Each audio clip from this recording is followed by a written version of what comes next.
ក្រុមការងារដែលមកពីក្រសួងសុខាភិបាលនិងវិជាស្ថានជាតិថេតេនៃក្រសួងផែនការគេនឹងមកសម្ភាសចង់ដឹងព័ត៌មានដែលតាក់ទងពីស្ថានភាពនៃការរស់នៅស្ថានភាពសុខភាពប្រជាជនយើងដូចជាការពិនិត្យផ្ទៃពោះការសម្រាលកូននិងចាក់ថ្នាំបង្ការហើយក៏រក្សាជាការសម្ងាត់ផងដែរចាស់គេធ្វើការចុះអង្កេតនឹងធ្វើអី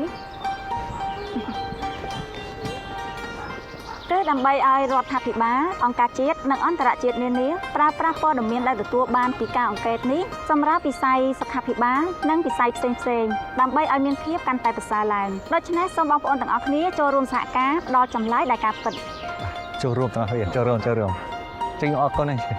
អង្គការប្រជាសាស្ត្រនិងសុខភាពគឺដើម្បីសុខភាពនិងអនាគតយើងទាំងអស់គ្នា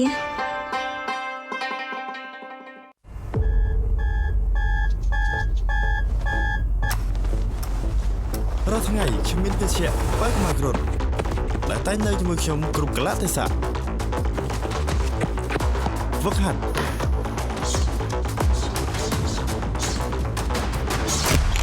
ការងារផ្សេងនិងការកំសាន្តទទួលយកភាពស្រស់ស្រាយថាមពលដើម្បីជំនះគ្រប់ឧបសគ្គទទួលយកថាមពលជាមួយគ្រុឌកំប៉ុងគ្រឿងពណ៌មាសថាមពលសម្បូរបែបកម្រិតស្ករទៀតភេសជ្ជៈបើកម្លាំង Dragon ថាមពលថ្មីចម្រាញ់ពីយុនសិន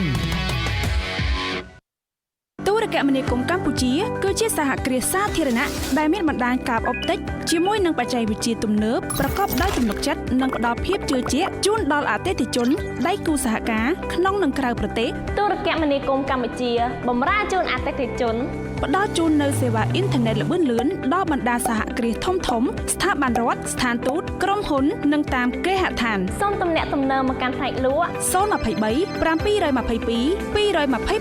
722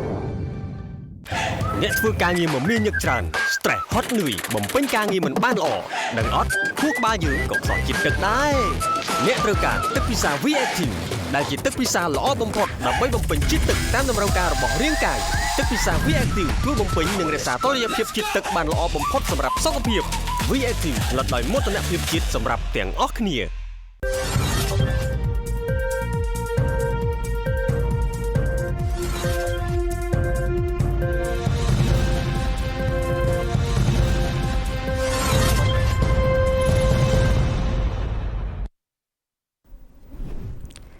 សូមគោរពជម្រាបសួរលោកស្រីប្រិមត្តទូរទស្សនិកជនដែលទស្សនាការផ្សាយរបស់ទូរទស្សន៍ជាតិកម្ពុជាជាទីគោរពនិងជាទីមេត្រីជាបន្តទៅទៀតនេះនាងខ្ញុំសូមគោរពជម្រាបជូនព័ត៌មានអន្តរជាតិ